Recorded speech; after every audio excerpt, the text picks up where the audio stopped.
දවස් 10න් ක්ලෝතින් බ්‍රෑන්ඩ් එක build up කරන ප්‍රොසෙස් එකේ 3 වෙනි දවස.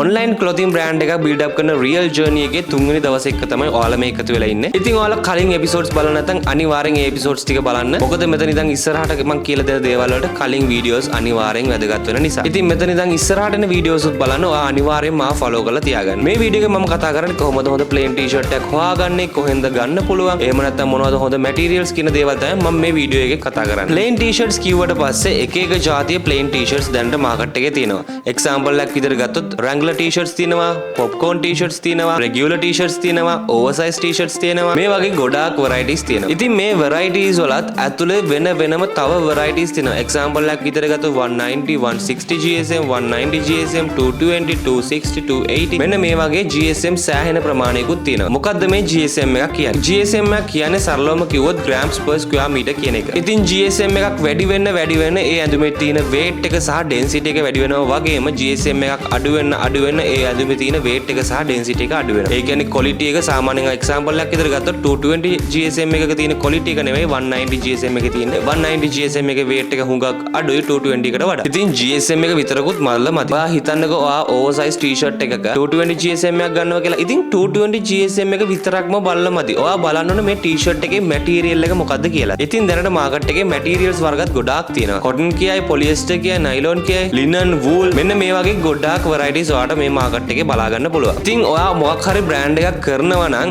අපි අර කලින් වීඩියෝස් වල කතා කරේ niches ගැන active wear ඊට පස්සේ street wear මෙන්න මේ වගේ වෙන වෙනම niches ගැන අපි කතා කරන්නේ.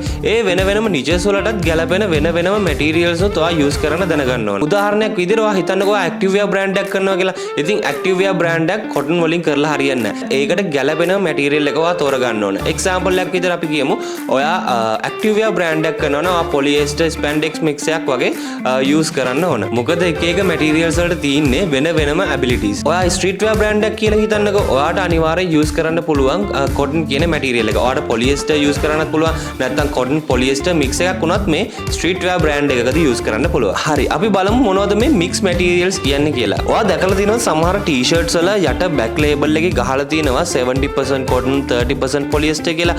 අන්න ඒක තමයි mix material එකක් කියලා කියන්නේ. ඉතින් ඇත්තටම මේකත් හොඳ combination එකක්. මොකද මම කලින් කිව්වා වගේම මේ එක materials වලට තමන්ට ආවේනික වූ වෙන වෙනම abilities තියෙනවා. ඉතින් මේ mix එකේදී ඔයාට ඒ abilities ඔයාගේ product එකට use කරන්න පුළුවන්. මම මේ දවස් 10 ඇතුළත කරන clothing brand එකේදී මම use කරන්න බලාපොරොත්තු වෙන්නේ 220 GSM cotton සහ polyester mix වෙච්ච material එකක්. මම මේ wholesale shops වලට personally visit කරලා ගත්ත experience එකෙන් මට දකින්න පුළුවන් වෙච්ච දේ තමයි මේ 220 GSM කියන්නේ ඇත්තටම හොඳ standard එකක් තියෙන material එකක්. අන්න ඒ හේතුව හින්දාම තමයි මම තීරණය කරේ මගේ clothing brand එක 220 GSM cotton සහ polyester mix එකක් එක කරනවා කියන එක. ඔයාට දැන් ප්‍රශ්නයක් තියෙන්න පුළුවන් කොහෙන්ද අතර මේ plain t-shirts ගන්න කියන එක. මම personally purchase කරලා ගත්ත experience එකේ මම එයාලගේ product quality එක සහ price එකත් එක්ක compare කරලා තමයි ඔයාට මේ review එක කරන්නේ. ඉතින් අපි බලමු මොනවද ඔයාට මේ products buy කරන්න හොඳම තැන් කියන එක. quality එක සහ finishing එක අතින් මම experience කරපු හොඳම තැන තමයි Swilon Wholesalers කියලා කියන්නේ. හැබැයි මෙයාලගේ negative point එක තමයි price එක පොඩ්ඩක් වැඩි. ඔයා online store එකක් කරනවා නම් එයාලගේ pricing point එක මොකද ඔයාගේ product එක cost එක ගොඩාක් වැඩි කරන්න වෙනවා. ඒක බයර්ට පොඩ්ඩක් නෙගටිව් පොයින්ට් එකක් වෙනවා. හැබැයි යාලගේ ප්‍රොඩක්ට් එක පර්ෆෙක්ට්ම තියෙනවා. මම ඒක පර්සනලි එක්ස්පීරියන්ස් කරා සහ යාලගේ ස්ටිචර්ස් ඒ හැම දෙයක්ම පර්ෆෙක්ට්. මම මේ වීඩියෝ එක කරද්දි ප්‍රයිස් එක සාමාන්‍යයෙන්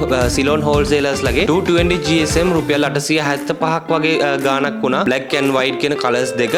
ඔයාට වෙන කලර්ස් වලට යනවනම් සාමාන්‍ය රුපියල් 825 850 අතර මිලදී ගන්න පුළුවන් මෙන්න මේ සිලෝන් හෝල්සේලර්ස් ලගේ. ඉතින් ප්‍රයිස් එක අතින් පර්ෆෙක්ට් සහ ක්වොලිටි එක ස්ටෑන්ඩඩ් තියෙන තව තරක් මට හම්බුණා. ඒක තමයි Leo's fashion කියලා කියන්නේ. ඉතින් මේ Leo's oversize fashion එකේ මට plain t-shirt එකක් වැටුණා රුපියල් 725ක් වගේ ඉතාමත් අඩු ගාණක්. ඇත්තට මේක හොඳ pricing point එකක් සාමාන්‍යයෙන් online business එකක් කරන කෙනෙක්ට හොඳ pricing point එකක් තමයි රුපියල් 725ක් කියන plain t-shirt එකක් ඒ ගාණට 220 GSM එකක් ගන්නවා කියන්නේ. මම නම් හිතන්නේ නැහැ කොහෙන්වත් ගන්න හම්බ වෙනවා කියලා. මම මේ කිව්ව price range එකකට වඩා අඩුවෙන් wholesale ගන්න තැනක් තියෙනවා නම් අනිවාර්යෙන් comment එකක් දාන්න යන්න. මොකද අනිත් කට්ටියටත් ඒක දැනගන්න හැකියාවක් ලැබෙනවා ඊට පස්සේ. ඉතින් wholesale ගනිද්දි ඔයා එකපාරට t-shirt 100 200 ගන්න යන්න එපා. startup එකේදී පුළුවන් තරම් අඩුම low quantity එකකින් ගන්න. සාමාන්‍ය එක කලර් එකකින් කැලි 10ක් වගේ වෙන්න ගන්න. එතකොට ඔයාට අඩු cost එකකින් මේ business එක start කරන්න පුළුවන්.